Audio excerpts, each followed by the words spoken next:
Hello everyone, it's nice to see you all. I hope you're all doing very, very well today. It's still kind of Tuesday. I always feel like Tuesday is like the worst day of the week.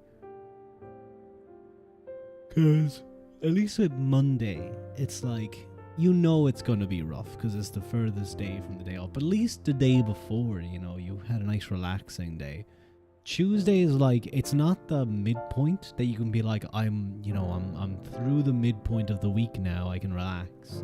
Or not relax, but I'm getting there. It's almost done. And obviously Thursday and Friday you have the weekend coming, so you can feel a little bit of energy with that. You can feel yourself kind of nice and happy over that. But with Tuesday, it's just kind of like, what do I do? What do I have to feel happy about? It's Tuesday. Ruadh, I move tomorrow. Hello, Banana. It's nice to see you. Cool. Big move. Big moves. You're making a big move. I do hope it goes well, though. I do hope it goes very, very well. Ooh, I am going to... I saw a big move to big city. Oh, you're moving to the big city. You're gonna make it big in the big city. You're gonna start making big moves in the big city. I'm just repeating, like, I go for like the next 10 minutes just repeating the same words over and over of big and something. Hello, Casey. It's nice to see you. Ruadh, hi, hello, Lumi, hello, hi, Haru, wow, I wanna cry. Did you get your bank account stolen again? I guess that's better than crying. You just grabbing my chest like that. Comfort me with your tits, okay. I think I know why you're crying though. Did the new lads guy? Yeah, he got cancelled, didn't he? Valco? I saw your update about that on I randomly get notifications when you update your thing. Hello, Rory, it's nice to see you. Excuse me, I'm crying. Oh, I'm sorry, Haru. Fine, I'll give you a hug. I'm sending you a hug. You just woke up and saw they cancelled right when you woke up. Ugh. Was the backlash really that bad that lads had to completely cancel him? Like surely you can be like, hang on, let's make sure that, you know, all this effort that's gone into him, like, that seems very hasty to do so. Chinese femcells harassed everyone. Even the devs were crying. Oh, wow. Why didn't they like him exactly? Why were they not big fans of his? Like, what was it about? Was it that he was a dog? Do they not like dog boys over there? Any Morrowind this week? I'm not entirely sure. I'll see. I'm gonna try and do Darkest Dungeon again tomorrow. Tomorrow? No, I'm getting food tomorrow. Maybe tomorrow, I'll see. But probably Thursday. Cultural issues and former issues from the company, also his appearance in some way. I see. They think he looks too Western. Interesting. What happened? A new lad's character got revealed. Can you oh yeah, it is actually getting kind of loud. I apologize. That will be better. I think I probably made it. I think it kind of varies in sound. I could actually, like, what I might do later is I might put a limiter on it. It's just as loud as you are. Oh, I'm sorry. I'm sorry, Lumi. I'm sorry. I usually turn it off anyway. Oh, let's get the fire in the background as well. Can't hear it, but it'll be nice when I'm reading. Thank you for the head pat, Lumi. There was a new lads character made, Lumi. Love in Deep Space. And I guess certain fans just really, really, really disliked him. And they started crashing out to the point that now apparently they've cancelled that character, which must be insane, because I imagine lads isn't something that they regularly add new characters to. Some got sent death threats.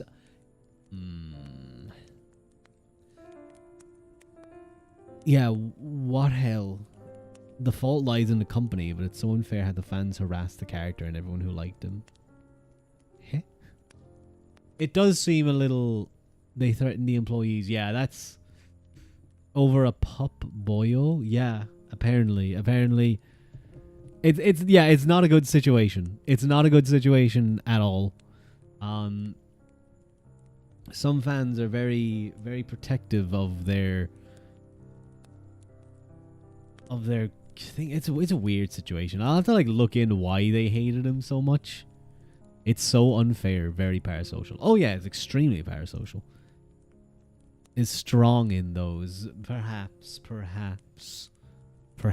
it is. You know what? I'm actually gonna grab some water. My voice feels a little bit dry.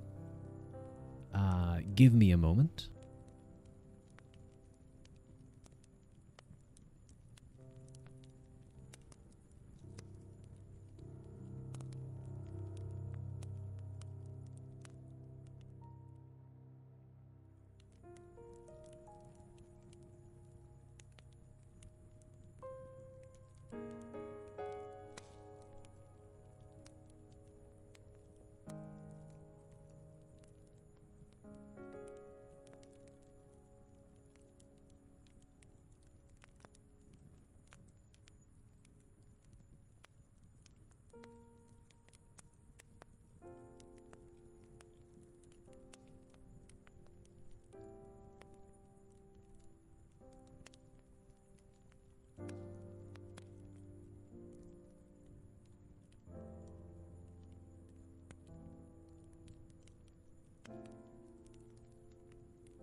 I have returned.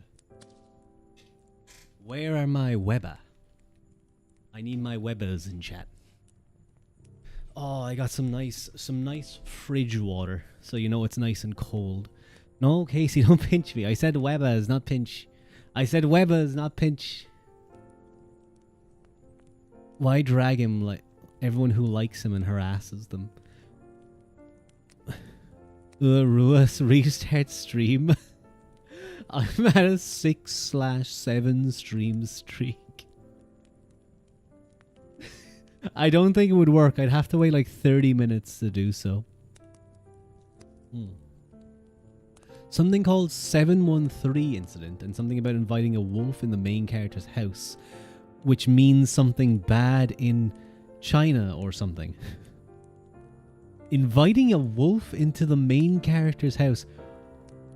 What is Little Red Riding Hood like really popular in China?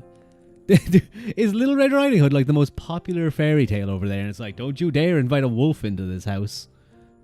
I assume it's something very specific, but what if that was the case? They just saw Red Riding Hood and they were like, that's a really good story. We're going to tell all our children about it. And now like everyone in China is like viciously afraid of wolves. Means something bad, apparently. Oh, I see. So they know, so the fault lies on them. I get what you mean, like you're saying that they should have prepared things a bit better. They should have had things more sussed out of ways that people would have reacted poorly.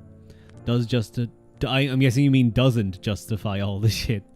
It may be like inviting a predator into your house or something. Maybe that's what it is. That could be what it is. I'll have to like look up later. Something like that. Damn, so they just hate wolf boys, not puppy boys. They hate wolf boys. Damn. Do I know any wolves? Do I know any? Oh no, they'd hate Wolfie. they'd hate Wolfie if he was still streaming. They wouldn't dare invite him into his house. But no, that's very interesting. 713 is like the 7-Eleven in US apparently. 79.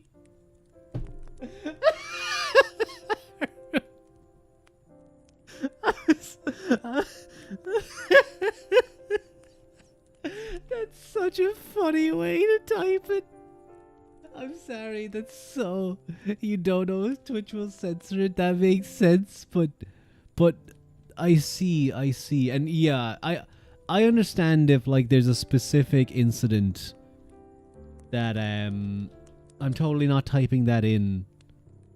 I'm totally not typing that in right now and pinning it to read later.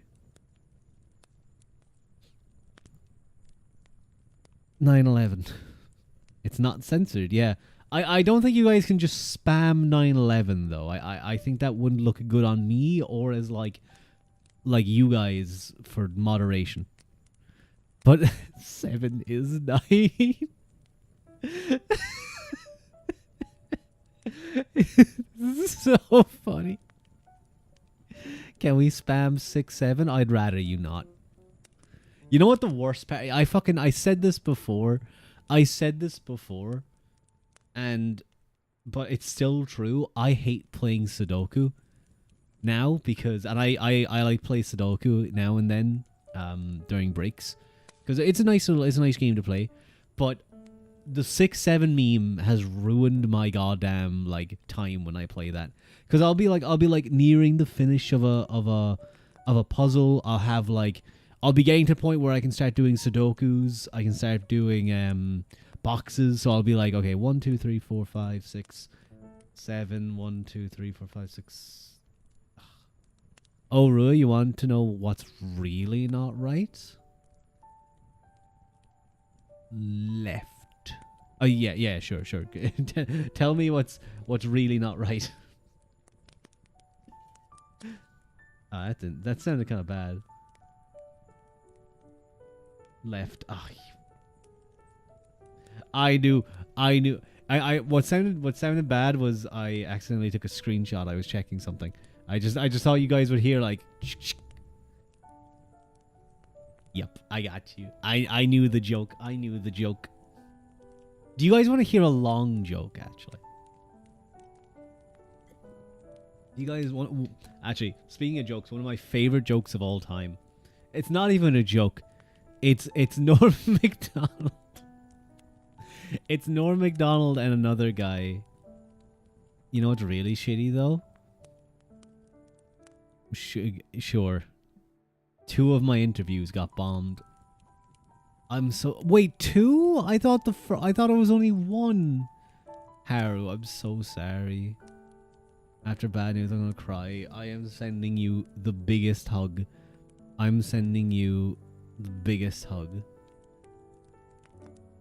Right now, okay? Then this morning they bombed it. What is going on? Like what I would do, Haru. Now it could be that they have just like filled that role. Like if they're getting loads of people and they filled it. If that's what they say, but it could be like maybe you just email them back and go, that's okay. Thank you for letting me know. Is there a possibility of rescheduling it? The writer's curse they're talking about. I'm not writing ever again. Long joke? Maybe. I have a short joke. What's a short joke? That's writing? That's not writing. Writing is pen and paper. Hello, Mermaid Pinup. I'm only just arrived, but hearing sadness. So sorry to everyone for any disappointment or heartbreak you're feeling. There's a little bit going on, I suppose. There's a little bit going on. But I'll tell you guys a joke to make you feel better, okay? I'll tell you a joke. So, there once was this farmer, and he was a very big fan of tractors. He always got the magazines about the latest tractors. He had posters on the wall about tractors. And yeah, he was just a very big tractor fan. And he had a wife, and one day they were out in the farm and an accident occurred and the wife died, and she was actually killed by a tractor. She was ran over by a tractor. And from that point on, the man he hated tractors. He tore down all the posters, he cancelled all the subscriptions, he burned all his magazines. Is the farmer autistic perchance? Perhaps. That does sound like that wouldn't even be a punchline. That would just be correct, probably. I was crashing out the whole day. But anyway, so he's obviously he's distraught, and after some time he kind of picks himself back up. He still hates tractors. He still hates them, but he does at least, I won't say get over the death of his wife, but he does pick himself up to go and start dating again. So a day comes that he has a date with this woman, and they go to, thank you for grabbing my chest, Banana. They go to a restaurant together. They go for some food together. And as they're sitting, they're chatting away. They're kind of just typical date stuff. And suddenly the room starts filling with smoke.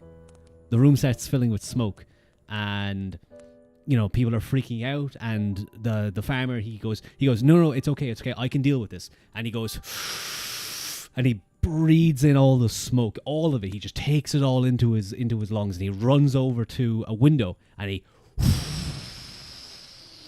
blows it all out into outside and gets rid of all the smoke, and everything's fine again. And he goes back to the woman and she goes, "That's amazing, that's incredible.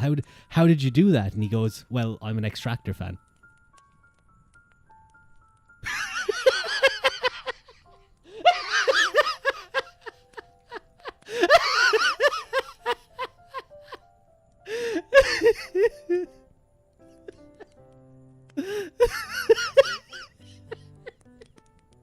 No, don't sedate me. It's funny. It's funny, okay? Don't pinch me. He's an Extractor fan. I want to hear your short, but what the fuck? Now I'm being double teamed. I'm being poked and pinched. You poor thing. I'm so sorry. I don't know what's happened, but Harold, I'm touching Rua's chest on your behalf. I'm sad that you guys didn't like that joke. When I heard, I actually stole that joke, and I stole it from Harry. What's his YSW? What's his name again? The guy from the Sidemen, Harry the Sidemen guy. W2S. That's it. I'm not really like a big Sidemen fan. I never really watched their stuff at all, and KSI just kind of annoys me. But I will say the Harry guy, I've seen like clips of him, and he is very funny. He is a very funny individual. Good night, Ru. Good night, Casey. I'll be going reading soon, probably in the next like 8 minutes. Rua, that's the joke. The fucking clown music's playing right now. That's for you. They're playing the clown music for you, Banana. What a thief. Cancel him. After Banana's joke, I'm gonna tell my favorite stream joke. So, sure. Shoot. Let's go 2 for 2 with the redheads cancelled. Do you think maybe there's like a space on the lads team now? I mean, they got rid of a redhead. Maybe I can slide on in there. I'm not really a wolf. I haven't invited a wolf into my house. I'm sure they'd find something for me. They're gonna cancel me because I'm ginger. I'm sorry, it's redhead, I'll have you know. No, I think they'd love me. I think they'd love me. I think if I went on Billy, I'd do amazing. Go right ahead, Lumi. I said go. I said do the joke. You're too old? No, no, I'm not too old. And even if I was too old, I'm banning you, Lumi, for that joke. No, I think you've told that before, Lumi. I'm like 99% positive you told that joke on this stream. Even if I was, there's like fans of older individuals, but I'm not old, so it wouldn't matter. I wouldn't be going for those people. It is dark. It's a little bit dark. It's a little bit dark. It was really funny. I remember I was talking to Daya ages ago. It was last year during, in the middle of summer. And I was telling him like, oh, it's still light over here. It's still like bright. And he was like, what? He was like, yeah, it's still bright. But he was like, isn't it like 10 a.m. or 10 p.m. over there? I was like, yeah, it's still like fairly bright. And he was like, what do you mean? It's like, it's still bright, Daya. It's summer. And he was like, even in like the summer, it starts to get dark at like, I think he was saying like a few hours earlier anyway. And it makes me remember that like America and like Latin America and all that places are like a good bit lower on the earth than Europe. Never mind in places like Finland, where it probably doesn't even get dark, like fully dark during the summer. And then in winter, it's probably like perpetually nighttime. Well, yeah, but then it's covered then by the fact that like in winter, we're fucking like it's wintry, or it's, you know, it gets dark very quickly. It'll be like 5 p.m. and it will be dark. It'll be nighttime. You never notice it. You never notice it until like one day, you just realize how long it's been, how quick it's gotten dark, or how long it's been light out. I do want to give Darkest Dungeon a try though, streaming again. Speaking of dark things, don't stop grabbing my chest. This is the third time someone has grabbed my chest this stream. I feel like I can call assault at this stage. I feel like I should be allowed to say that I'm being assaulted. There's an old thriller film based on that with Al Pacino and Robin Williams called Insomnia, which takes place somewhere it never gets dark. Or have I invented this? Al Pacino and Robin Williams. Okay, well let's do a search. Insomnia. It does seem there is. I think it's in Alaska apparently. Look at you having movie knowledge. I want to do another movie watch along. That was fun last time we did that. We watched Shrek 2. Do I want to know why Pepper went to prison?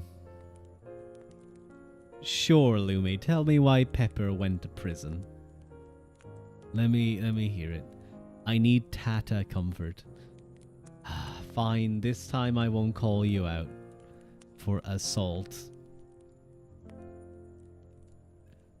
Okay, I like that one. I liked that one. That one was good. I liked that one. Hello, Crumbly Wastican. Welcome in, welcome in. I hope you're doing very well. I realize now that that was Crumbly Was Taken and not Crumbly Wastican. It was Crumbly Was Taken. I really wish people would capitalize. Actually, I don't think you can capitalize on. I don't think you can like capitalize non-start of names in, or can you on Twitch? But hello. It took me a second. Lamau. But I think we're going to get into the reading. So what we're going to do is we're going to tell Genduki to cam it on the piano, and we're going to go return to our stream. Girls stream more. I'm at 78. Listen, I technically streamed like 10 times over the last like week. because I had to do like 5 streams of Darkest Dungeon in the space of like 2 days because I was never allowed to stream Darkest Dungeon. But no, I will try and do a few more. I will try and do a few more. Let me just turn on the light.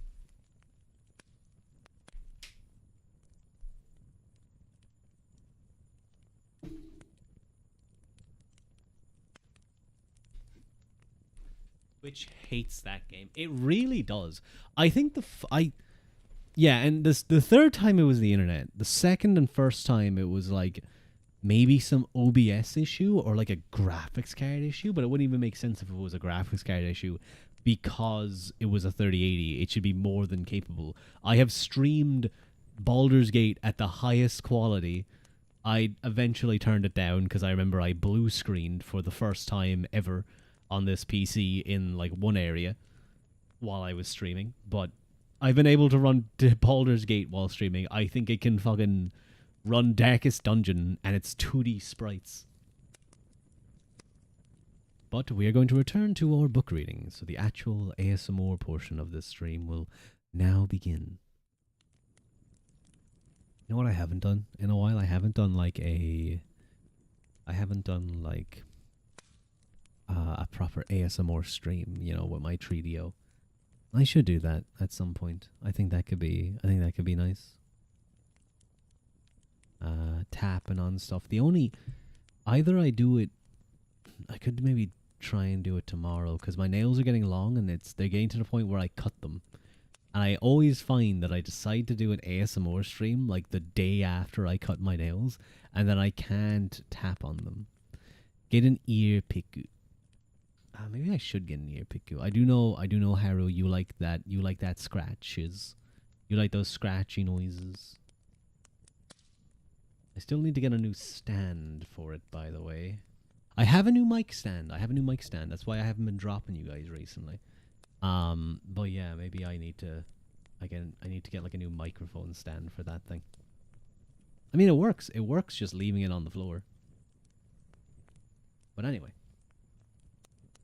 When last we left off, we were looking at the Battle of Clontarf in the more contemporary annals of Brian Boru at the time and how they were describing it as, some describing it as kind of putting the Vikings at the forefront, others being kind of both the Leinstermen and the Vikings, different reportings and stuff. Now I believe we're moving into Clontarf in later annals when the primacy of Brian Boru's family has kind of taken a bit more hold, as well as different competing groups. So we can see how that kind of developed. Hello, Gen09701. What am I hearing? It sounds amazing. It's fire in the background, and I guess it's my voice is what you're hearing. But we're reading about Brian Boru and the Battle of Clontarf. Brian Boru being a, what would it be, late 10th to early 11th century Irish king, eventually High King, and the Battle of Clontarf being the one that he died at, but he's often well known for, as it's kind of publicly known as the battle in which he broke the Viking power in Ireland and really radically changed the way the High Kingship was available for different groups, also being the individual to really take it to the Unail families. You have the nicest voice I have ever heard, and I mean it. Oh, thank you. Thank you, Jen. That's very kind of you. Thank you. I don't agree. I've heard many nicer voices. I think JASMR is JASMR is a fantastic channel with the most naturally ASMR like quality voice ever. Brian is the only name I'd remember in this book. It probably is Haru. I love your voice. Thank you, Jen. That's very kind of you. Makes me want to sleep. Well, that's kind of the ideal. That's the ideal. If you put me on, you put your phone on the bedside table, plug your headphones in, or preferably, I have a Bluetooth sleep mask that I wear when I go to sleep, and it is the best thing ever.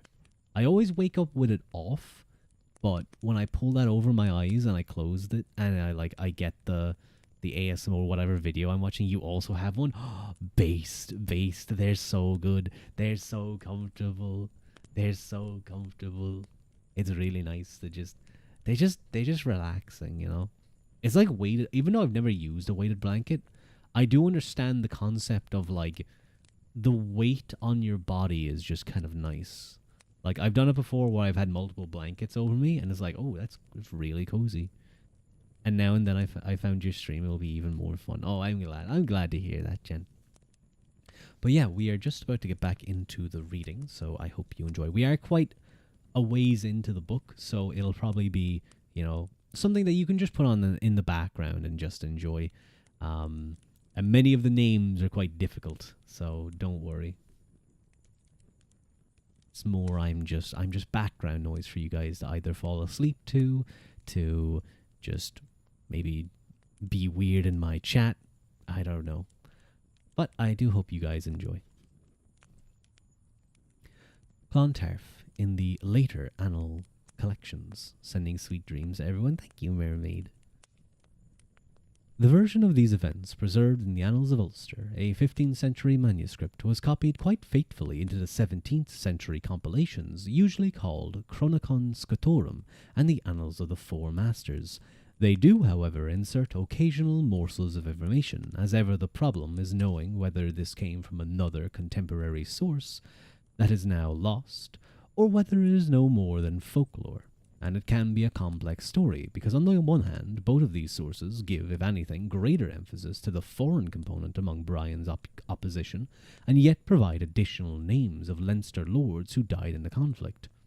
Thus, the Chronicon does not report the Leinstermen assembling against Brian, but rather claims that the foreigners of the world, such as them as were to the west of Loch Lane, gathered against Brian and Mael Shocknail. And by foreigners here it means Norse, and by Loch Lane it means Scandinavia. Similarly, the Four Masters have it that the foreigners of Western Europe assembled against Brian and Mael Shocknail. Hinel siot goil ehari orpa in ind aga vrian agus Mael Shocknail. And again, these foreigners of Western Europe are confined to people of Viking origin.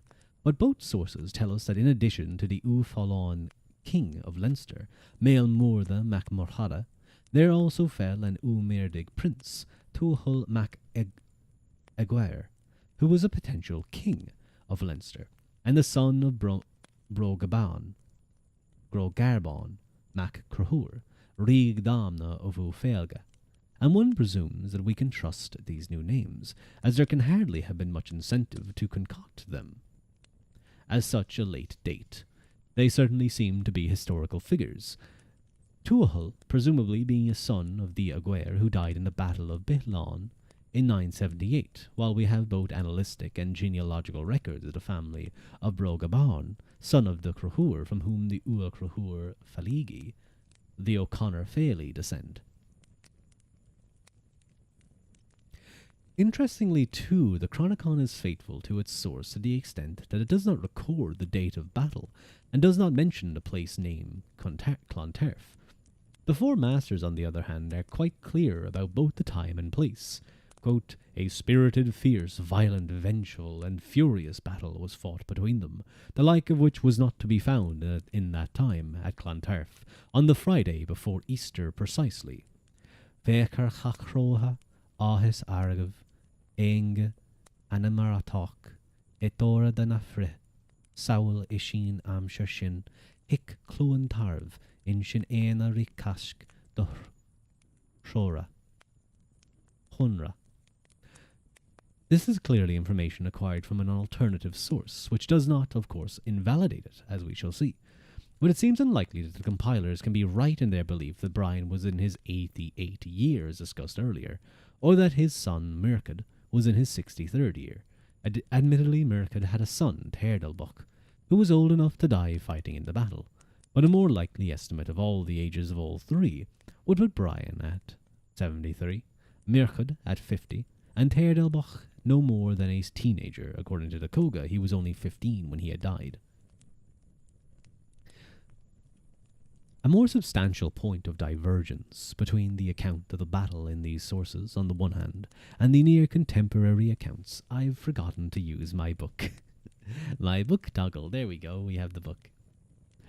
In both these sources on the other hand, and the near contemporary account of the Annals of Innisfallen and the Annals of Ulster, is an implication that after the deaths of Brian and his lieutenants, and therefore after an initial defeat, the forces were afterwards routed by dint of battling, bravery, and striking by Mael Shocknail from the Tulka to Dublin against the foreigners and the Leinstermen. This is how the Four Masters put it.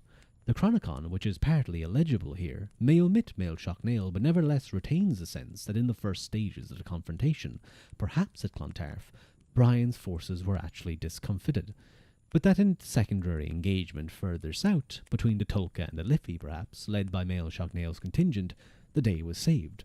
Perhaps the suggestion of a rescue mission by Mael Shocknail is special pleading by a writer who was never reconciled to the King of Tara being pushed aside by Brian.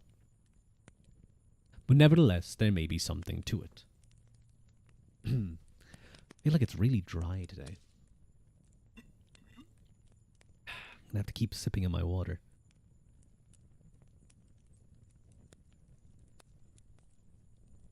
Where were we? Oh yeah, here we were.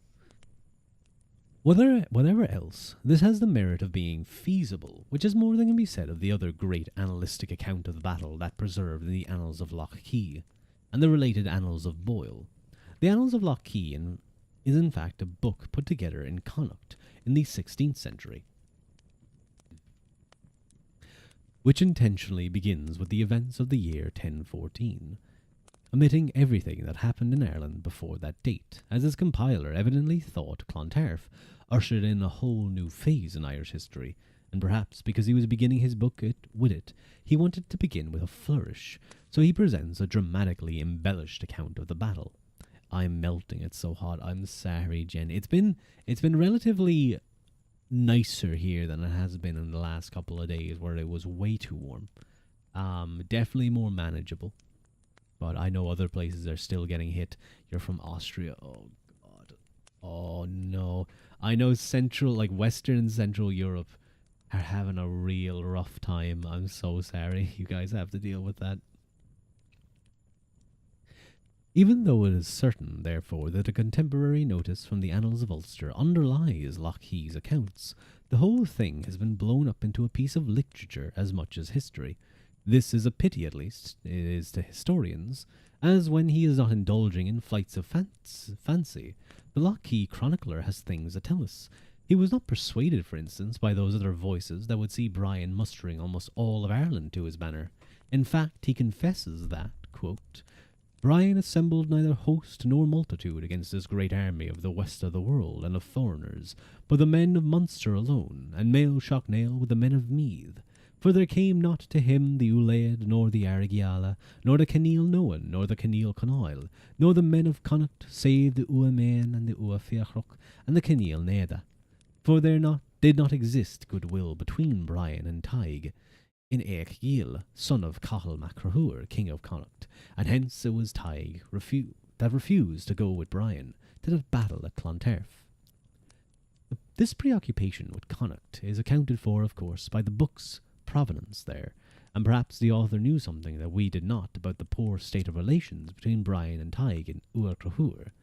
The probability, though, or I think it's tack,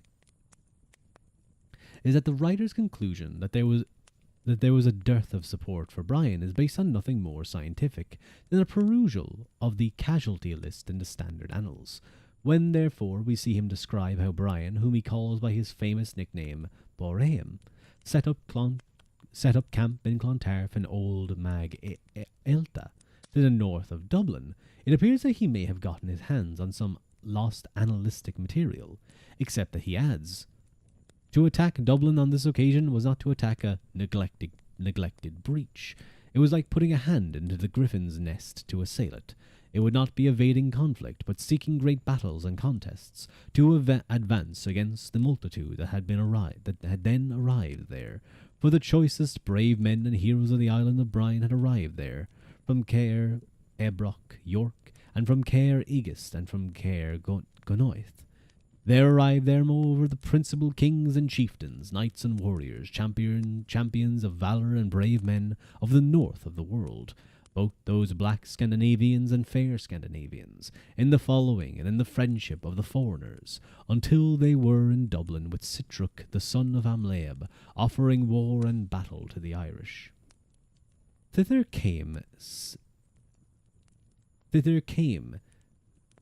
Shogriv Fionn and Shogriv Dun, two sons of Lohar, Jarl of Inish Och or Orkney, accompanied by the armies of Inish Orc. Thither came, moreover, great hosts from the Inish Gaul, and from Manon, so the Hebrides and Man, and from the Rins of Galloway, and from the Britons and from the Flemings. There arrived there also Broder, the Jarl of Caer Ebroch, and with a very great hosts, and Uther the Black, the warrior of Aegist, and Grisina, a knight of the Flemings, and Grisem from the Normans.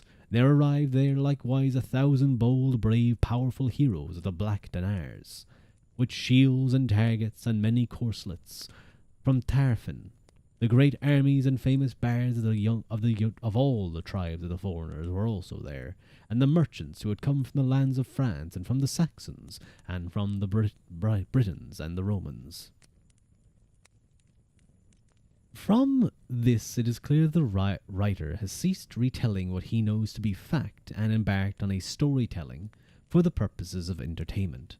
Distinctions from a century or more before Clontarf between Dubh Goil and Finn Goil, dark foreigners or fair foreigners. This, I assume, is probably I believe it's the difference between like Swedish and Denmark in terms of who they're referring to.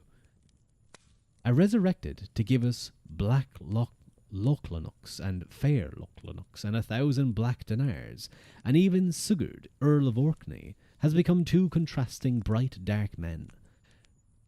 Shogriv Fionn and Shogriv Dun. It will not do to have merely the familiar Caer Ebroch or York, it must also be garnished with the obscure Caer Aegist and Caer Gonaeth. And it is not enough to have fighting men from York alone or from the Viking settlements in Orkney and the Hebrides, Galloway and Man. These must be glamorized by Welshmen and by Flemish and by Norman knights and English, French and Roman merchants. Again, this is a pity, because hidden among the exotica are the men from the Scandinavian world who did indeed fight at Clontarf, and perhaps, therefore, in discarding this chaff, we would take care to preserve some grain. Why would there not be men from York fighting alongside King Sitric of Dublin in 1014, as his own father had ruled the Viking fortress at York for many years in the middle of the 10th century?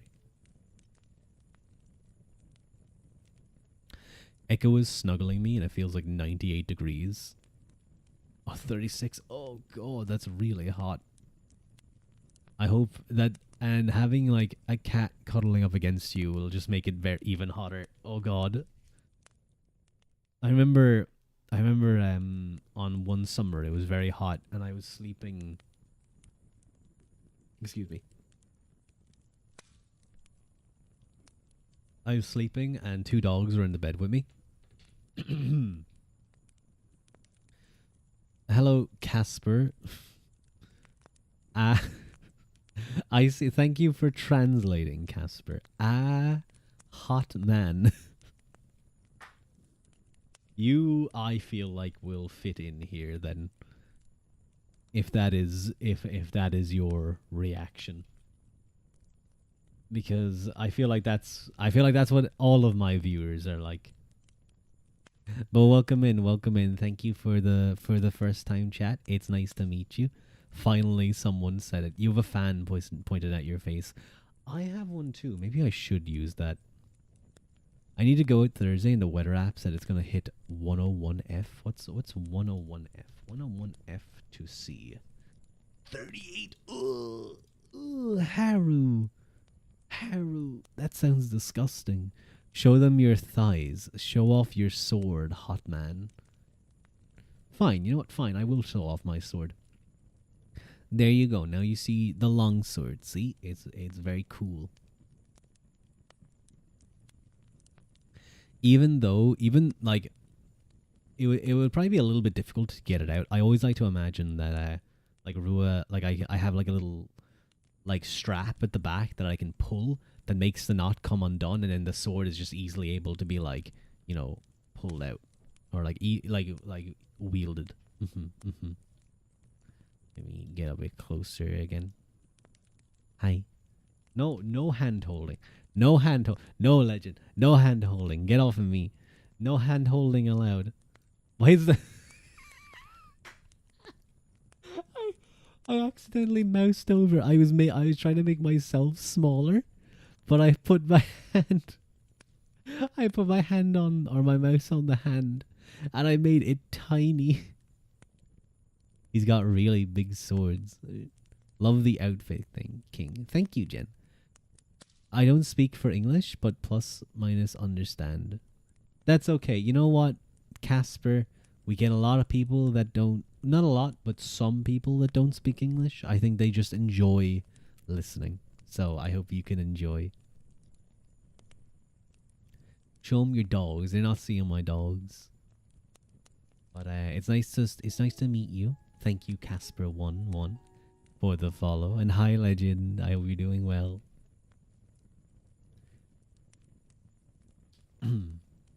Enjoy hot man with a decently sized chest. Thank you, Haru. It's so hot outside. I understand. It's been nice here, but we've had, I think it's meant to get hotter.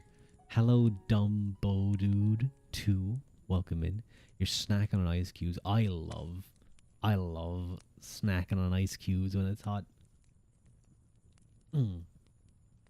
Thank you for the stretch, Dumbo Dude.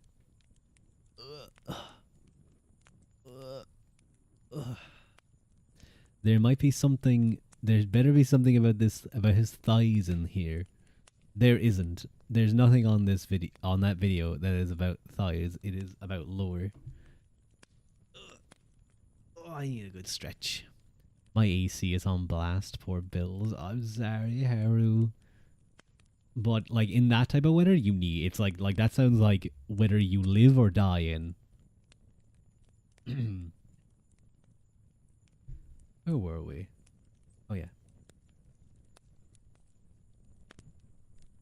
In other words, because the annals of Lockheed were put together by a family of professional hereditary historians who had access to materials that had not survived, what they tell us deserves proper consideration before being dismissed as mere legend. For instance, it is the only one of the surviving annals that maintains that Brian Boru was decapitated in the battle.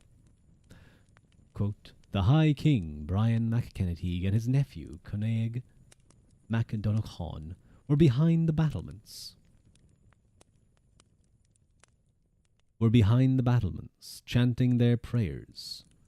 Chanting their psalms and performing prayers, when a vehement, furious Denmarkian escaped from the battle, avoiding death until he came to the place where the king was.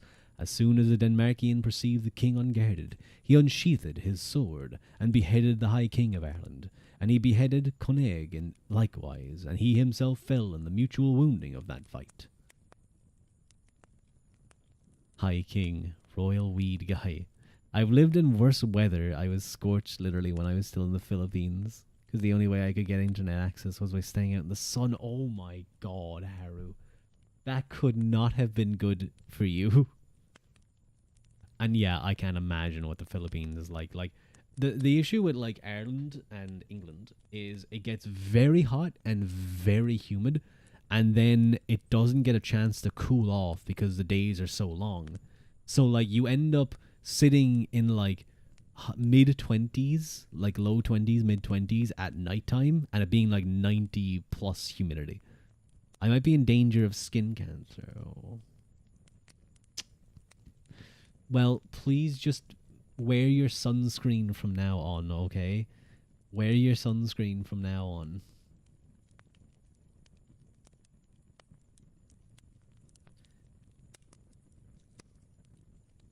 Are we to believe this? It is surely quite likely that Brian, who was at least 73 years of age, did not take part in the fighting at Clontarf, but directed things from a distance.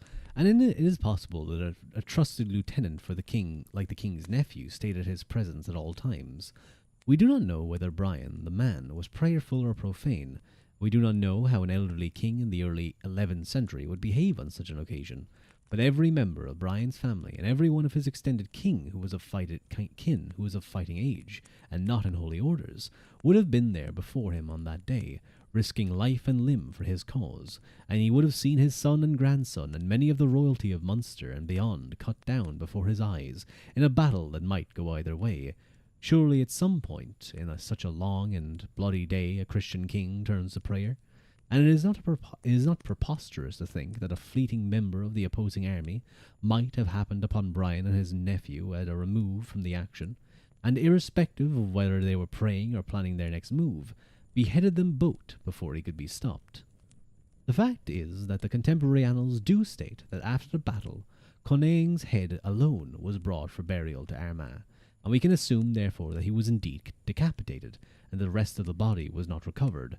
No source tells us that only Brian's trunkless head was brought north to Armagh from the battle, and while there's the outside chance that the explanation is that there was a kind of communal respectful denial of the awful truth of the situation, presumably the High King's entire corpse was in fact retrieved. Nevertheless, there is nothing in the testimony of the more reliable annal accounts that would cause us to dismiss definitively the contention of the annals of Lac Quay that he died by decapitation. And it turns out that this version of events is corroborated in the most unlikely of sources. I wear it a lot now and wear like long sleeves. Cancer in a can sealant is the one I choose. It's going to take me out, not my skin. What? Gotta make a deal with the Fae to get cold weather. Nothing could go wrong. True, true. Hello, Aquamog. Welcome in. Welcome in. It's nice to see you. Yes, Ruadh ASMR. Hope you're all having a good day. It's the reading kind of ASMR, so I won't be like tapping on stuff. I won't be whispering, but we will be reading. We will be reading. The stuff I use for doll. Ah, I see, I see. ASMR. Don't be mean to me. It's ASMR. Or, I'm not saying s'more. Being read to is nice, though. It is, it is. I do, for me, I think I really like unintentional ASMR. I think it's so good. When it's good, it's so good. Should be writing and reading. No, because this is ASMR. And I've said it before, and I'll say it again. Writing and reading is wrong, and it should be reading and writing. It shouldn't be writing and reading, it should be reading and writing.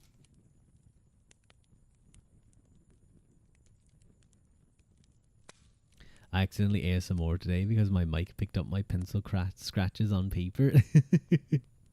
That's so good. I love writing. I do love writing noises. And one of the things that I love on like writing or tracing noises is when they're doing small movements and like you can hear the like tap tap tap tap tap tap tap tap tap tap tap tap tap tap tap tap. It's like that. I call it like incidental tapping. And what I mean by that is they're tapping noises that arise out of like when they're doing something that they don't intend to be tapping. With a quill. I should charge my iPad. You should. Tell that to Twitch, Unk. Writing ASMR when. It would just be awkward, I feel like, trying to set it up. But maybe I can do that next time. Maybe I gotta get a pencil. But like next time I'm like moving stuff around, I can get a notebook and I can just write on it. Write all our names so you won't forget. Should I be like sticking my name on my your names on my body too, just to be safe? You guys could pay me to stick your name on my body. How about that? How about that, Haru? If you pay me like $5, I'll put a big. No, that's a bit cheap. Like $10, I'll put like a big Haru on like my chest. Because I'm broke. I'll pay you 1 Ruadh because I'm broke. It has been done, and I would. I know. I have seen those before. I've seen those that like offer on streams before. Who knows? Maybe someday we'll do like a big streamathon, and I'll or subathon, and we can do like a bunch of silly stuff like that. When will you do one? I don't know because I don't know what to do for one, and I always feel weird about. For one, the issue is that I wouldn't be able to do like long. Like you guys know, I'm not a good long streamer. The longest streams I've done have been like what, 6 hours. I'm usually good around the 3 hour mark. Old man stamina. I'm sorry. Someone has a full time. You know what? I'm gonna be nice to you, Haru, because you've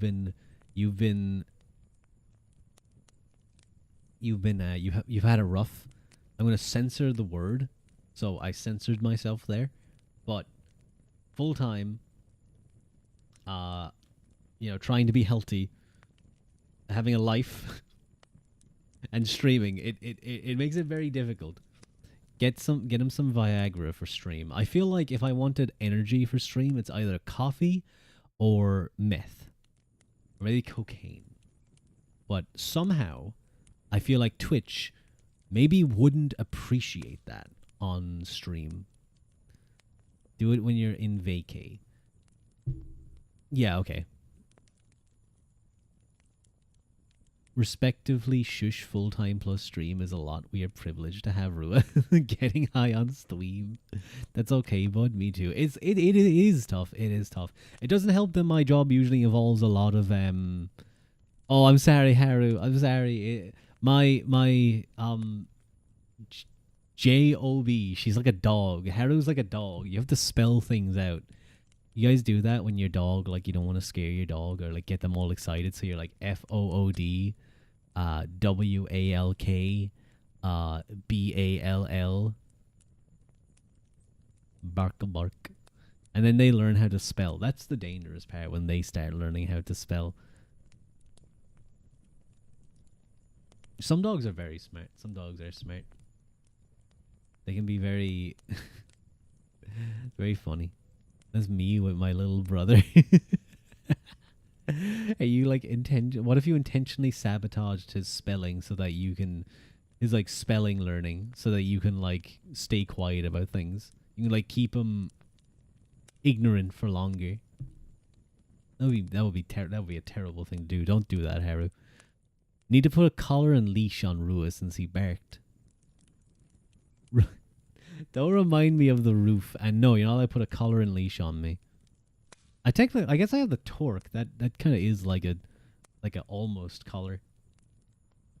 Have you guys ever seen this? By the way, I don't know if I come that close to the screen much, but there's like this very fine red thread. That's what I picture it as, but like the red on the torque.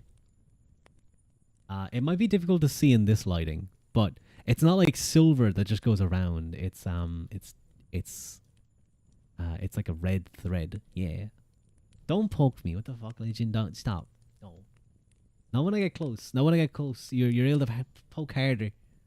Get off of me. Halloween dog ua. I'm pretty sure there's a dog ua of me somewhere. Don't pinch. No pinches. No pinch. Get off. Large. I rapidly approached you at quick speed. Now that's better. I like the cuddling. My eyes are pretty. You think so? You think my eyes are pretty? Thank you. I think my eyes are very pretty too, aren't they? Look at them. Look at them. My mama did a lot of work. My mama did a lot of work on those eyes. Look at those. Your model is so good. John Lee eyes. True. But my mama and papa both did incredible. And papa too. I'm sorry, I like pushed your guys' chat all the way up there. But they did do incredible. I love this toggle. It's so funny. And I've said it before, but whenever I turn this toggle off, I feel wrong. I feel like the eyes are wrong then. The issue with this is that like it really picks up the frog blinking. Wow, I should do that command. Oh my god. It's a pretty good command whenever I want I like being able to be like that's my mama, that's my papa. Look what a good job they did. But don't they look so small now? It looks like there's like so much of my face that one could use. But I guess it's like space for you know, like your hand to caress. You thought I was being serious, by the way. Lamau, look at you. You were like, oh my god. He's actually flirting. No, no, no. To slap? Okay, maybe I prejudged. I was trying to make fun of you for like falling for the BFE, and then you just said you'd slap me. I never realized a tattoo on the neck. Oh yeah, look, it's a 9 and a 1. It's like a little reference. My mama suggested that. My mama tattooed me. She's a little bit abusive, I suppose. But it's like a reference to like one of the Fianna kind of things is that they would stand to any they would stand to odds up to 9 to 1. And I always kind of like, you know that they couldn't flee at odds until 9 to 1, or well, past 9 to 1. I think even then it's like, you know, they wouldn't necessarily run at 9 to anything past like 10 to 1, but it's like you know, it's not dishonorable at that stage. That's rad as heck. It's pretty cool. I like it. Yeah. He's 91 years old. He's 91 centimeters tall. You guys are just making stuff up. You're just making up. You're just making up. I've said before, I'm 2,000 plus year. Wait, no. 1,700, 1,800, 1,700 years. Something around there. I forget. 91 ants tall. Why ants? I don't understand. Anyway, let me step back to you guys. I know it's scary having me like right in front of you. Super close. Ants are cute. I could see it. The O of the 9 is the target for chat to put a kiss on.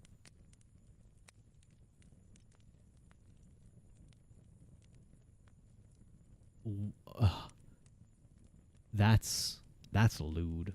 That's very lewd. Or a vampire to bite. I feel like my blood would be very delicious to a vampire. So flirting allowed or checks rules. I think I'm just fine with people being silly. But if someone was to come in here being like, yo, Ruadh baby, listen, screw all these other cats. How about you, me? Private Discord server.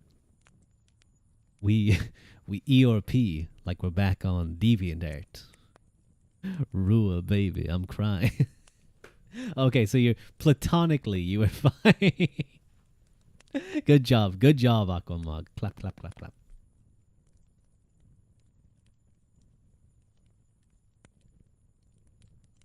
Wait, what? Oh, my book's upside down. I was like very confused. I thought I was having a stroke. Also knows I'm like not serious. Yeah, I know most people are like being silly. You're so fine, platonically speaking.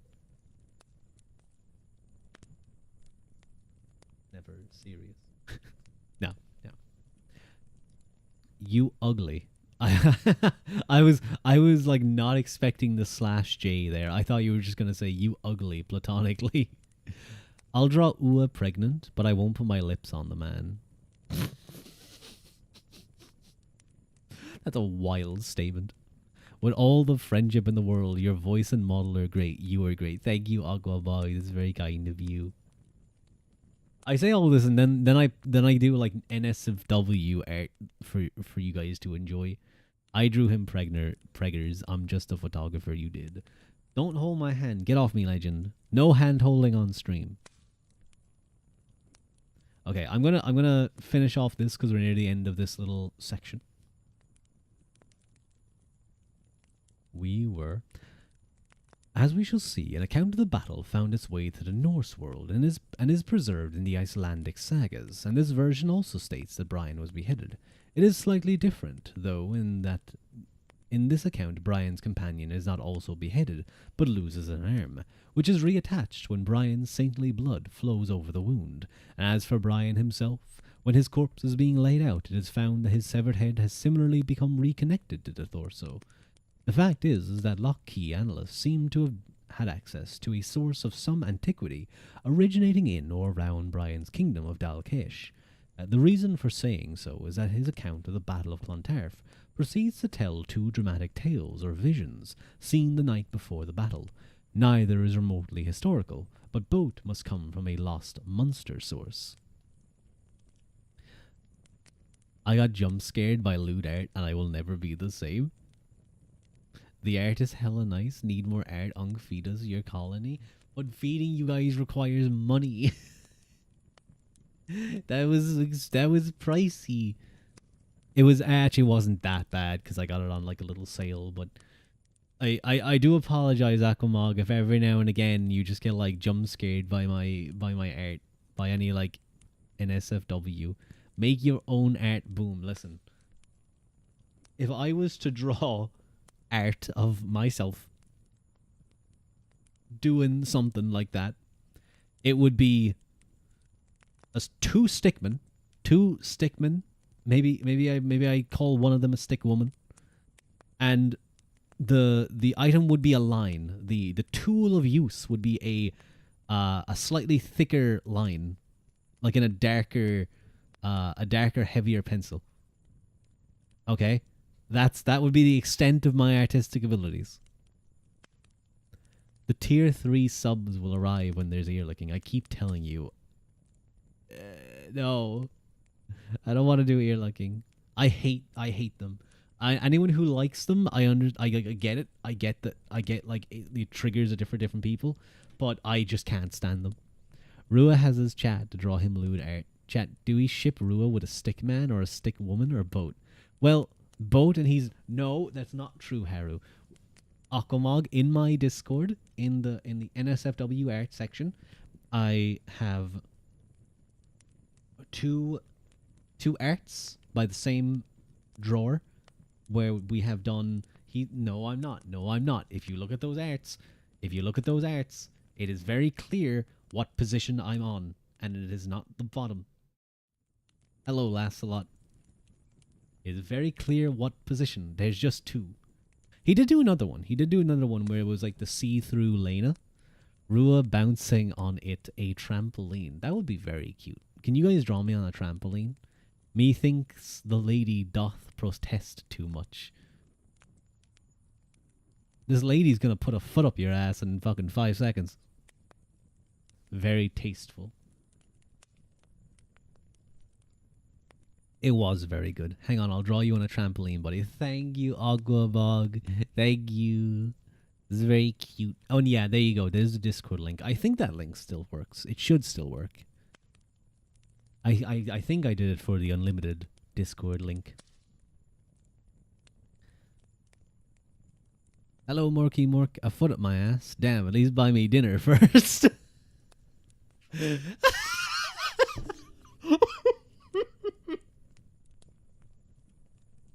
No, this is meant to be. This is meant to be ASMR. You might have to scroll up quite far in the thread. Oh, that got me. That got me.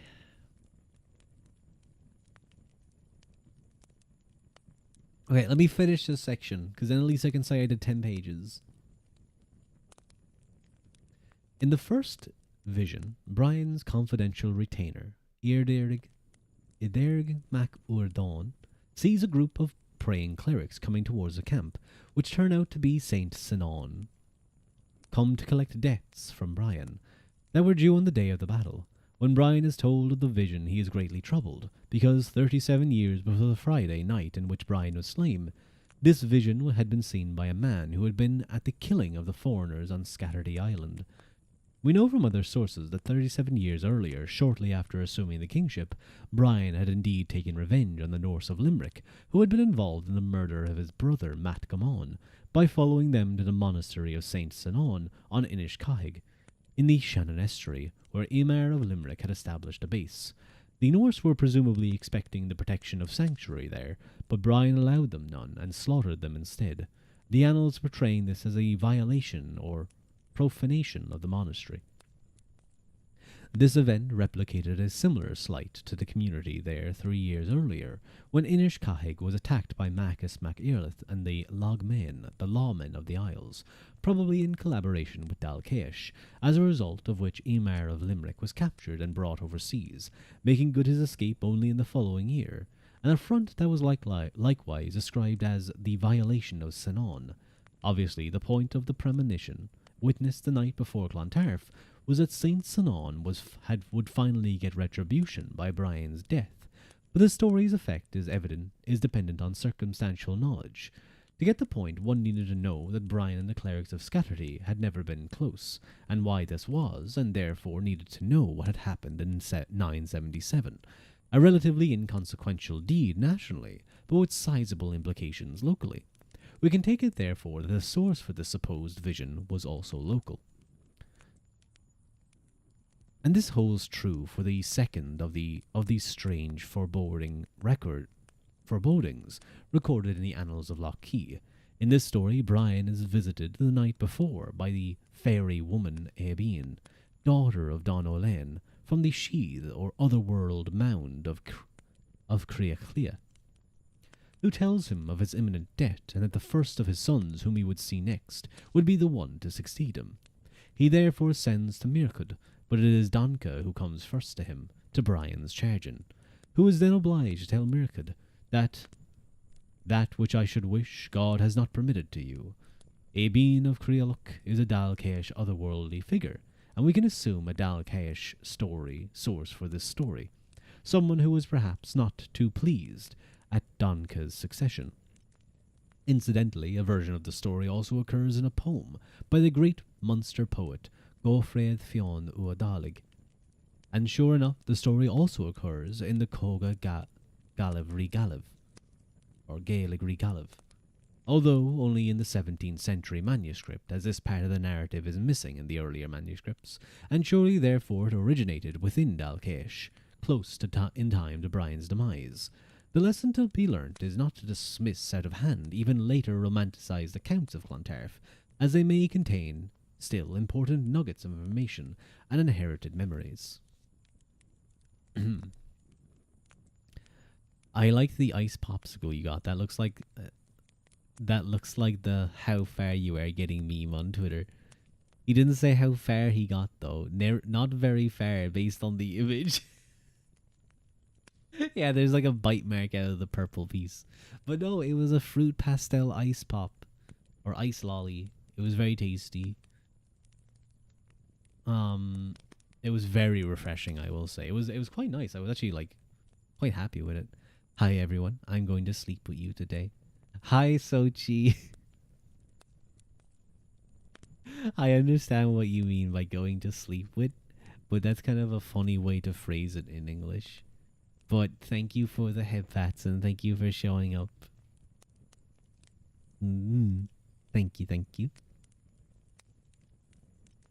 And I do hope you get the most wonderful sleep, Sochi. Always a pleasure to have you here.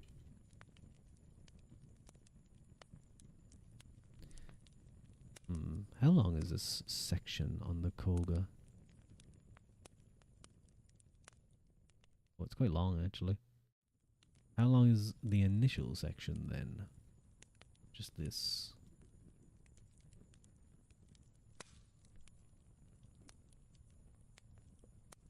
Because we have done it. We've reached almost page 200. I'm just seeing... Okay, so it's about 20-ish pages. I guess we can do a little bit. Alright, so is Ruadh bounding or sitting on the trampoline? Or bouncing? Spelling is hard. It's okay, Alcohol. I am very bad for spelling as well. It's not even that I'm a bad speller, it's that I just misclick. Like I know how to spell things, but then like I just you just misclick on the phone. I guess that is misspelling, but you don't intend it. But I've had so many times where I've deleted tweets or you can just call me Aqua. Everyone does. Okay, I'll just call you Aqua then. I guess, yeah, that's true. That's true. Eat well, Sochi. Don't mind his cackles. That's gonna go in your dreams. I'll try not to cackle too much, okay? I noted though, Aqua.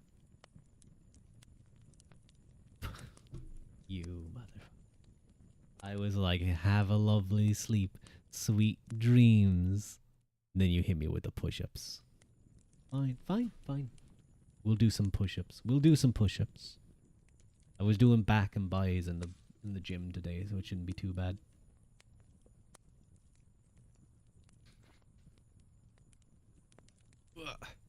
Hey, Sochi, I'm not, Sochi, I'm not using my 3DO. This isn't like a heartbeat, like a trigger request. Stop requesting triggers. Sochi, you're gonna get those points back. Legend, you're not. You're not gonna get those. Review request, because how dare you? You know I don't do those. What did you redeem again? Heartbeat, wasn't it? Let me. Oh, where's the heartbeat request? It is there. And come down here and reject, and you should get those points back.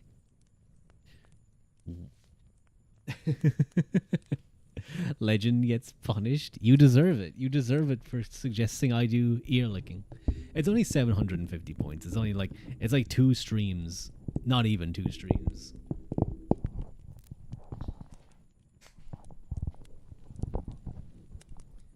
Okay, but we do have to do some push-ups. So hopefully my elbow is right again to do them, because it's been acting up a little bit. Just a little. Poor leg.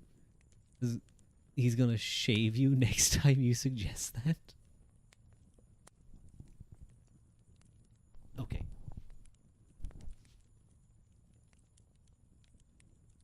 One, 2, 3, 4, 5, 6, 7, 8, 9, 10, 11, 12, 13, 14, 15, 16, 17, 18, 19, 20, 21, 22, 23, 24, 25, 26, 27, 28, 29, 30.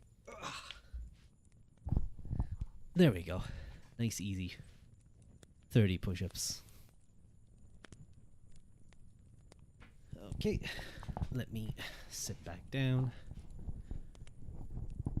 Feels very warm. Hang on, let me check something real quick.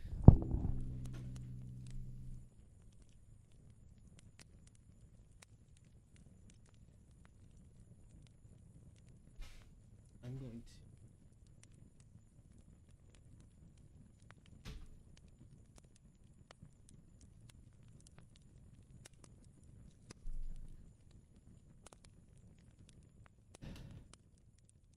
I'm turning on the fan.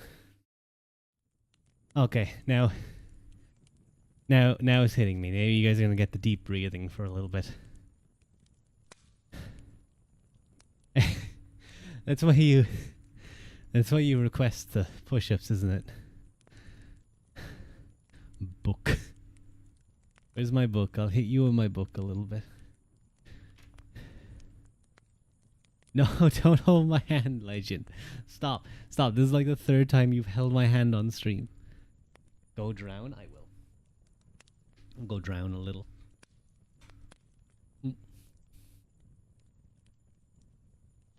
Are you also suffering from the European heat wave? All my Euro friends are. I was a little bit ago. Gloveless hand holding. How are we lewd? That's why I don't want to do it. Twitch will ban me. But we were a couple, like, last week, definitely.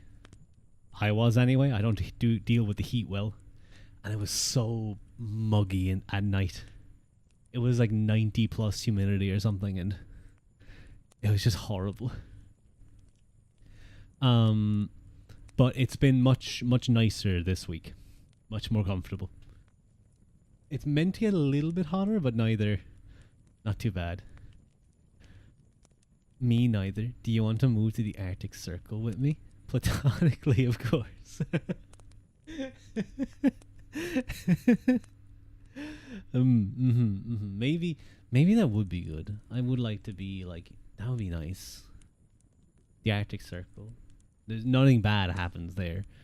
Nothing bad happens in the Arctic Circle. It's just like a little cold. You just put on a little bit of extra clothing, you'll be fine.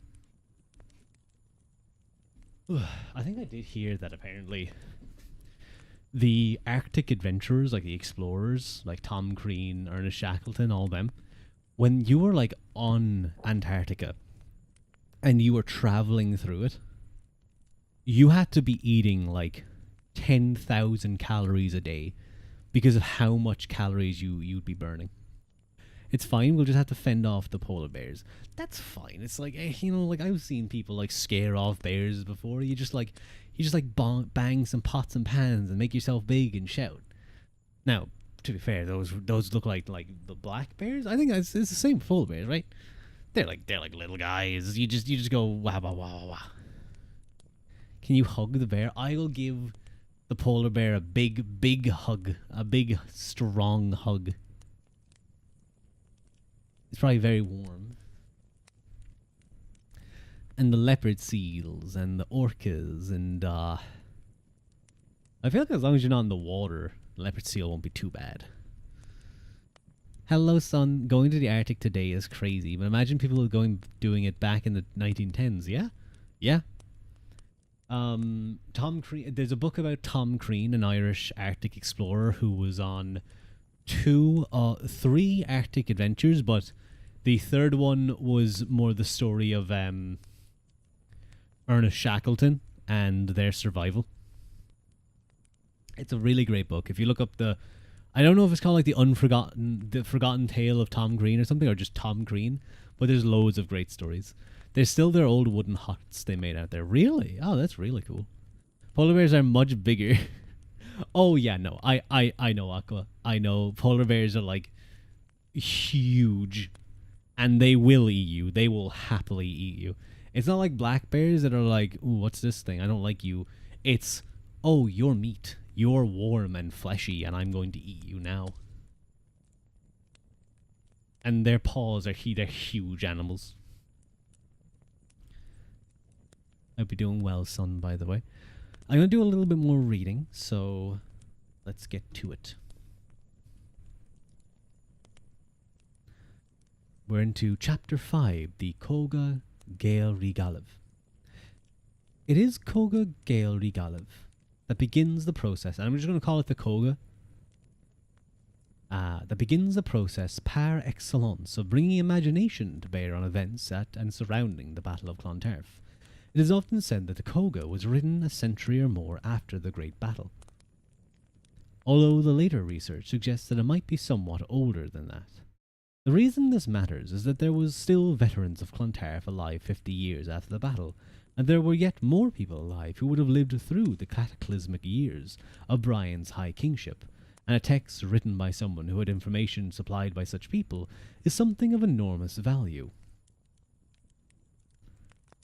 iPad is being charged. Lewd ua art, potentially. Oh no. Oh no. Oh no. I'm always scared about that because I don't know what I'm going to like wake up to in the morning. I wake up, I see there's like a new post in Ruadh, and I'm like, oh no.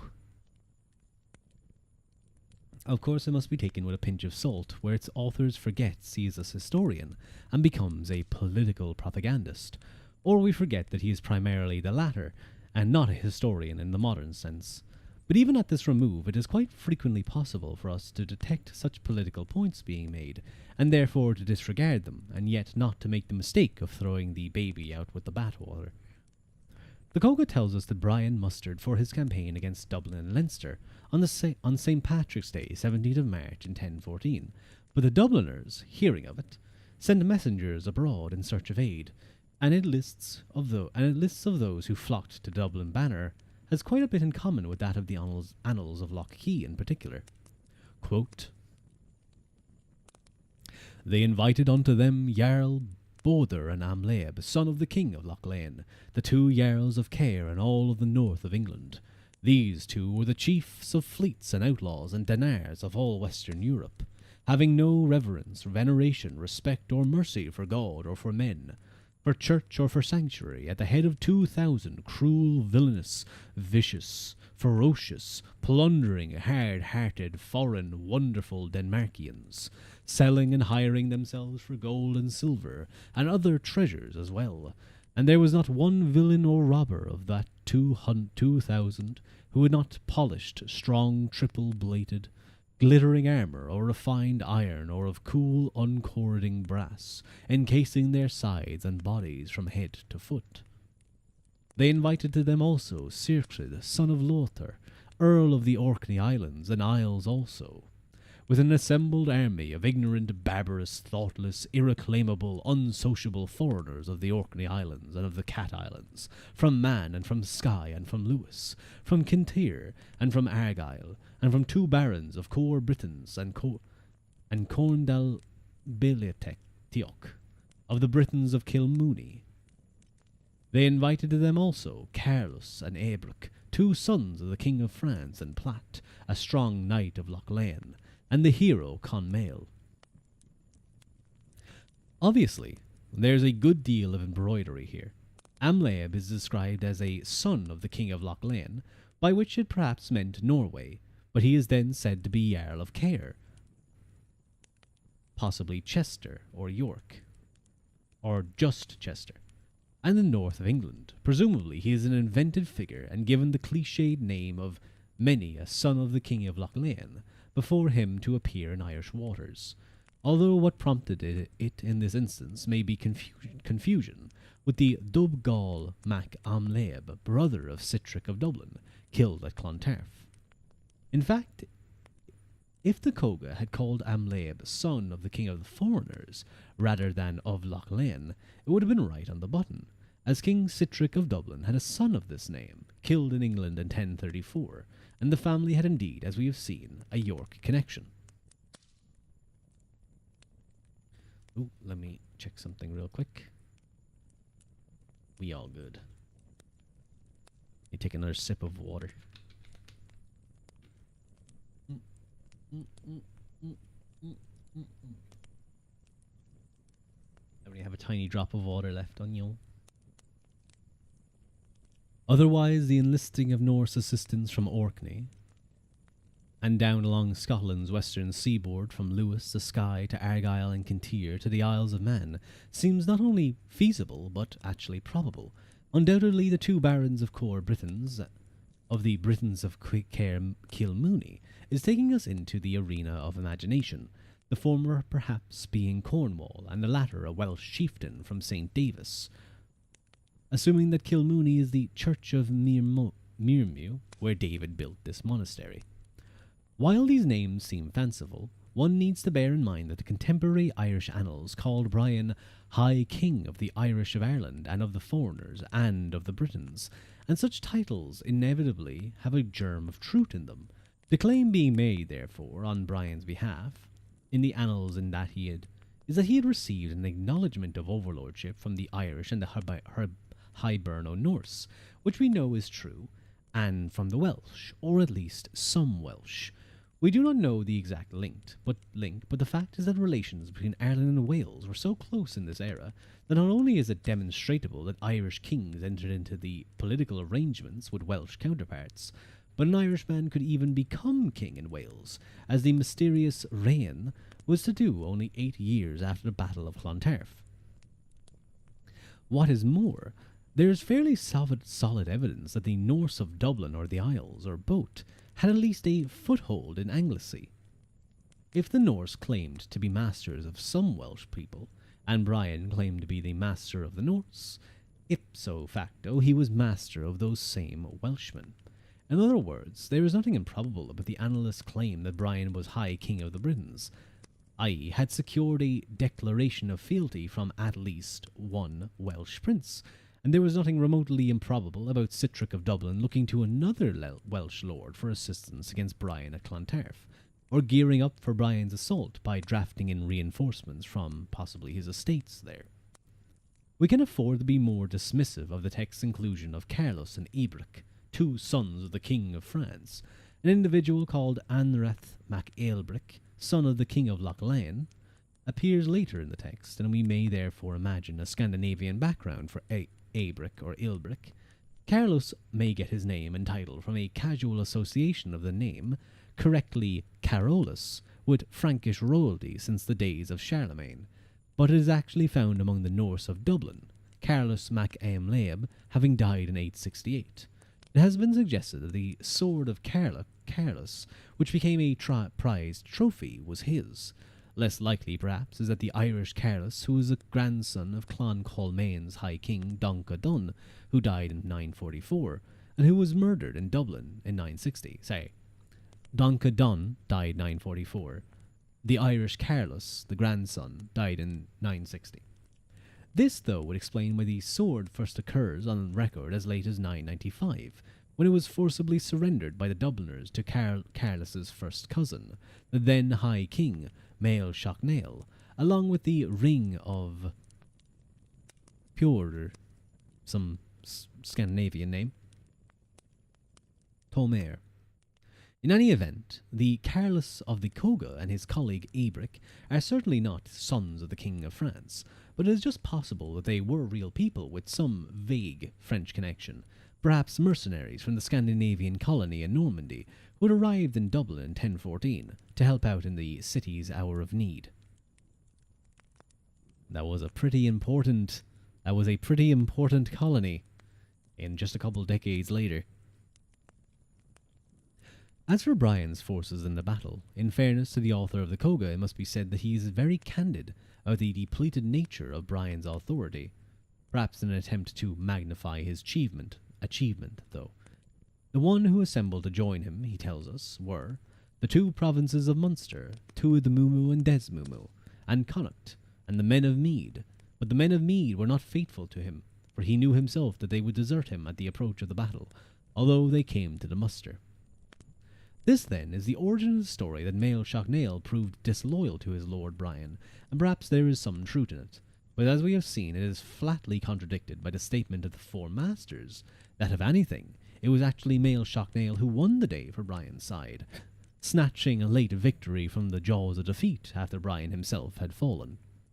It simply cannot be verified at this remove which side is telling the truth. Nevertheless, it is easy to imagine the Munster writer of the Coga finding it less painful to blame the death of his king on the fickleness of the King of Tara than to acknowledge that but for the latter worse things might have happened. Having reached Dublin, and there is a map here but I forgot to take a photo of it, I apologise,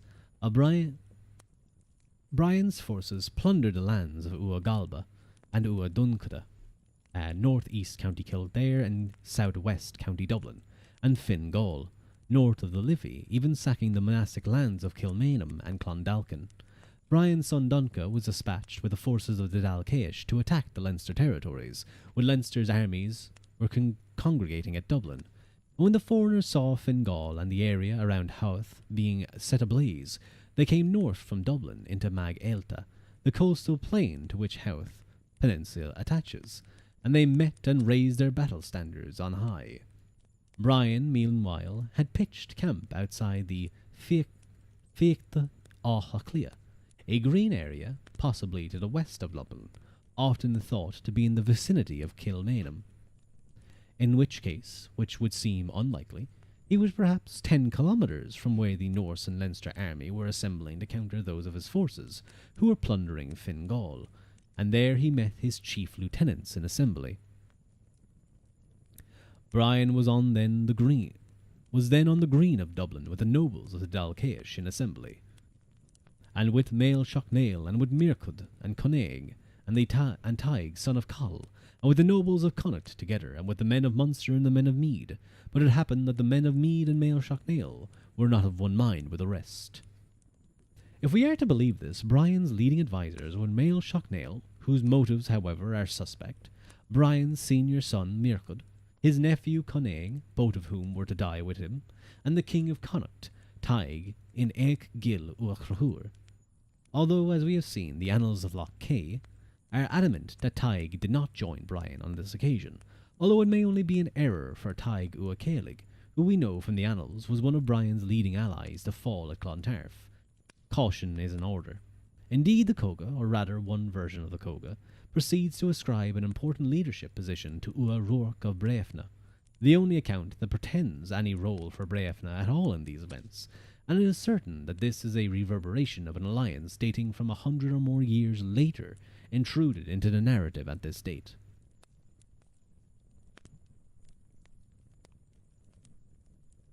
There's a little map here, I'm just kind of looking at it. It might be handy to take a photo of this for next stream, because we all love maps.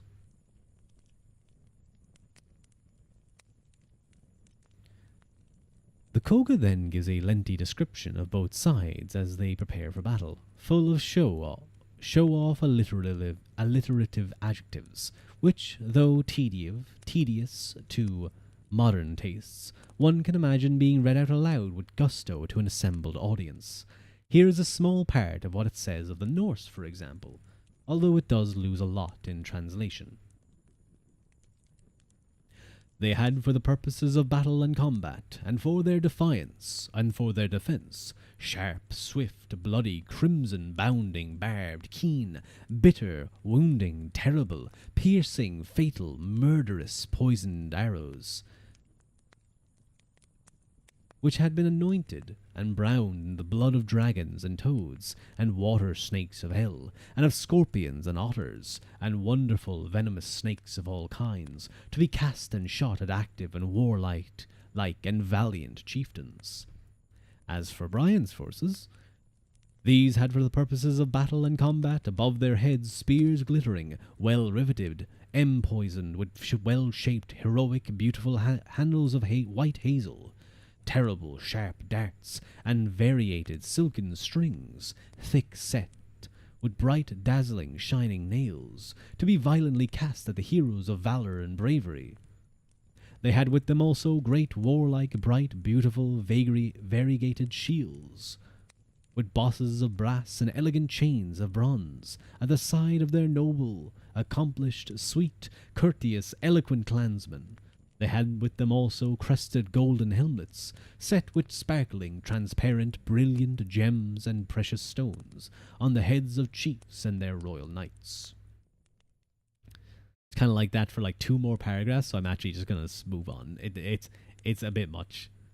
Then the 2 armies were arrayed in battle order, and the Coga proceeds to describe their formation. The enemy was drawn up in 3 battalions, the foreign troops in the van, the Dublin army next, and the Leinstermen taking up the rear. The foreigners and the Leinstermen placed in the front the murderous foreign Dinars, under Broder, Jarl of Caer Eabroch, chieftain of the Dinars, and Conmail, his mother's son, with Suachid, son of Lothar, Jarl of Inish Orc, and with Plaet, brave champion of all the foreigners, and with Anrith, son of Aelbric, son of the king of Loch Lane, and Carlos, and Torben Dove, and Suanan, and the nobles of the foreigners of Western Europe, from Loch Lane westward along with them. A line of one very strong battalion was formed of all the foreigners of Dublin, and it was placed after the above. This is after the Denmarkians. At their head were Dubgal mac Amlaeb, and Gilla Ciron mac Glub Erin mac Mick Amlaeb, and Dunca Erub.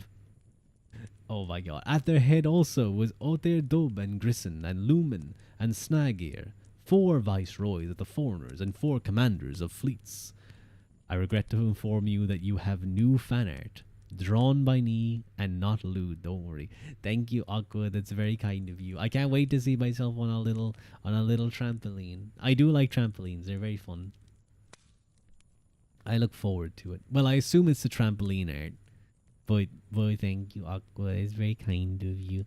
Thank you. While I'm struggling with like 60 different names. A battalion was also formed of the Leinstermen and the Ua Chen Slaig, and it was placed up behind the above. At the head of them were Mael Morda mac Murchada, king of Leinster, and Berthon mac Dunlain, king of Aherlagan, and Dunlaig mac Turhal, king of Liffey, and Brogarbon mac Crahur, king of Ua Faelgi, and Donal mac Fairgol, Goyle, king of the Tuatha Legan, and the nobles of Leinster likewise. We need not delay too long on the names, most of which we have seen before in the annual tradition. The problem, as usual, is that we cannot use the annals to verify the historicity of the Koga's account, because of the great chicken and egg question. Did the author of the Koga incorporate them in his account, having found them in contemporary annalistic records of the battle? Or did they get woven into the annals at a later date by a writer who had access to the text of the Koga? The second explanation seems slightly more likely. Indeed, a list of the fatalities of Clontarf, based on that in the Koga, was later in circulation, and a copy of it from the 14th century survived in a Connacht manuscript in Trinity College, Dublin. The best that can be said is that some of these names, especially those of individuals allegedly drafted in for the occasion from outside Ireland, are more than suspicious looking, but that up to half of them appear to be real, and their presence at Clontarf is historically credible, if not corroborated by some other source. It is little stick figure. Oh, cute free art that you did not have to commission. Thank you, Aqua. I look forward to seeing it. I'm sure it's very cute. Precisely the same problem arises with the list of the Irish on Brian's side.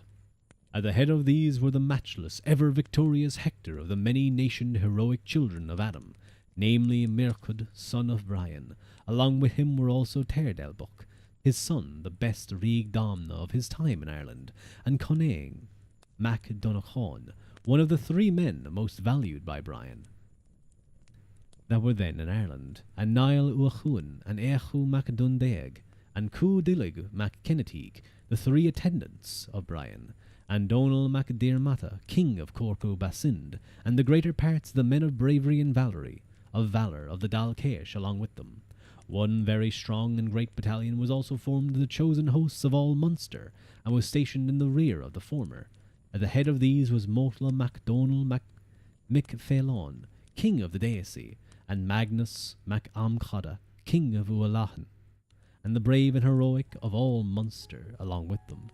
Hello, Ronan Higgs. Welcome in. Thank you for the follow. Very kind of you. The battalion of Connacht was also led by Mael Ruanoid Ua Hedin, and by Taig Ua Caelig, king of Ua Main, and by Mael Ruanoid Mac Murgisa, king of Munter Mael Ruanoid, and by Donal Ua Croicnon, king of Ua Diarmada. Oh my god, it just keeps going with the names. Also, Fergal Ua Rourke and Ua Brian and the Conmeachna were ordered to the left wing of the army. Also, Mael Shocknail MacDonald, king of Tara, and the battalion of the men of Mead with him were next, but he consented not to be placed along with the rest, because the counsel of the foreigners on the preceding night was that he should put a ditch between him and the foreigners, and that if he would not attack the foreigners would not attack him, and so it was done, for the evil understanding was between them. Most names are revealed at the actions as the action. More names are revealed as the action begins to unfold. Principal among them whom is Donal Mac Aimeen, who enters the tale as if needing no introduction, even though we are casually informed later that his background was in northeastern Scotland. We are told that Brian, seeing his son Mircud press too hard ahead for just before the battle commenced, sent Donal in order for him to fall back. The implication is that Donal was attached to Brian, occupying a leadership role. Mircud, however, rejected this as cowardly retreat, the Koga's author opining, critically it would appear, that the reason why the nobles of all Desmumu were killed there was because they endeavoured to follow Mircud to surrounding the foreigners and the Denmarkians. Donal Mac Aimon then chided Mircud for his folly while praising his valour and offering to fight to the death, which was duly to occur. Then, when the contest between the two sides gets under way, it is this Donal who sees first action. Now for the first time, he is given the title Mormaer Alban, perhaps a sea steward of Scotland. When his death is recorded in the annals, they give him the more precise title of Mormaer of Mar of Scotland, suggesting that the original annalist had another source of information in addition to the Koga, or, personally, perhaps knew something of Donal's background. Either way, and despite his elusiveness elsewhere in the historical record, he seems to have been a important figure. Let me have another sip of water. That is my last sip of water. Onion. In fact, according to the Koga, the very first action in the Battle of Clontarf did not involve any Irish person at all, but rather a deadly duel between this Mormaer of Mar and the Plait, son of the King of Loch Lane, whom we met in passing earlier. First then were drawn up there Donal MacEmean, Mormaer Alban on Brian's side, and Plait, son of the King of Loch Lane, brave champion of the foreigners. Because of Plait having said the night before that there was not a man in Ireland who was able to fight him, Donal MacEmean immediately took him up, and each of them remembered this in the morning. Then Plait came forth from the battalion of the men in armour, and said 3 times, Faris Donal, that is, where is Donal? Donal answered and said, Here, you wretch, Sund ascending. Hello, Grusk Tursk. Welcome in, welcome in. It's nice to meet you. Thank you for the follow. They fought then, and each of them endeavoured to slaughter the other, and they fell by each other. And the way they fell was with the sword of each through the heart of the other, and the hair of each in the clenched hand of the other. And the combat of that pair was the first of the battle. It is interesting to see the author of the Koga trying his hand here at a bit of Old Norse.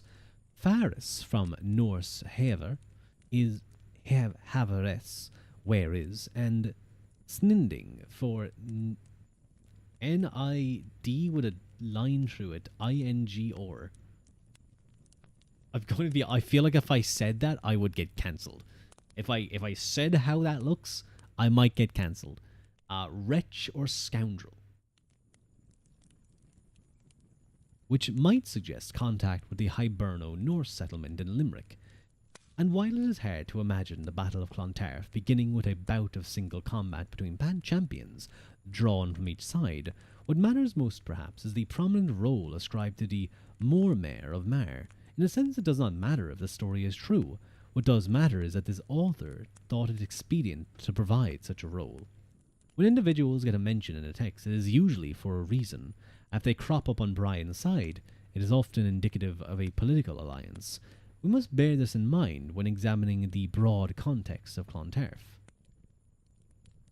One version of the Koga then clumsily intrudes another episode, telling of the supposed great deeds accomplished by Fergal Ua Rourke and Donal Mac Ragalig and Gilla na Naim Ua Fergal, and the men of Brefna and Con Mechna, in leading an assault on the forces of the Leinster prince Dunlaing Mac Tuathal of Ua Merdug, and of the Ua Chensleg. This engagement, we are told, led to mutual slaughter, both sides being almost entirely wiped out, and someone called Mac Intrin, who was the household captain of Ua Rourke, allegedly cornered Dunlaig Mac Tuathal, beheaded him, and brought the head back in triumph to Fergal. The problem is that this story seems to be, if not wholly, fictional. Dunlaig did indeed die in 1014, quite possibly of wounds received in the battle, but no other source places his death at Clontarf. Indeed, one version of the Koga later says that he received a wound of which he died, which would go without saying if he had been decapitated. In fact, there does not seem to have been a Fergal Ua Rourke at the battle, and the entire episode was probably concocted in the 12th century to serve a more contemporary purpose. It is worth noting in passing, though, that when this interpolated passage has it, that none of them paid any attention to any evil that was done at Clontarf on the day, excepting the evil and contention which they mutually occasioned against each other, is the first time that the name of Clontarf is mentioned in the Koga, and is therefore proof that the battle was known by this name, by the 12th century at least. But it is only at this point that the account of the battle begins, and the author employs some remarkably purple prose to describe the smashing of bodies, the loud din of battle, the flashing of steel that ensued, and the shower of sparks from the sword of the Dalcash that struck their opponents, coats of mail. So that, quote, it was attested by the foreigners and the foreigner women who were watching from the battlements of Dublin, as they beheld, like they used to see flashes of fire from them in the expanse of air on all sides. Such was the ferocity, we are told, in words alleged to have been spoken by Mail Shocknail, that within the time it takes to milk a cow, no one on either side could even recognize even his own brother or son, except by voice, so covered were they in blood. Spears could not be raised above the head, so clogged did they become with hair that floated in the strong cold wind, having been hacked by swords and axes from the heads of the enemy. That brings us to 210, which is about 20 pages. I think getting into kind of the details of the battle might be a decent place to leave for the next stream, because my voice is getting a little tired. I'm out of water.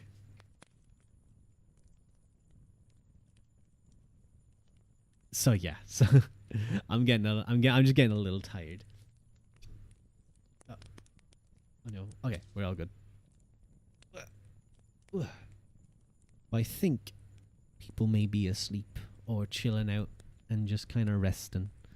So I think I might just maybe just a little bit raid out, perhaps just a little raid. Not sure who we're going to do though. We might do someone who's doing ASMR, I think.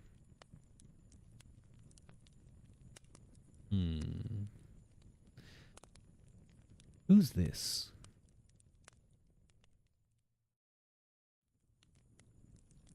Have I rated this person before? I don't think so. Jaden's Story Channel. 3DO VTuber 18+. He says soft sounds, affirmation, and water globes. You know what? He is a nice model. I like his model.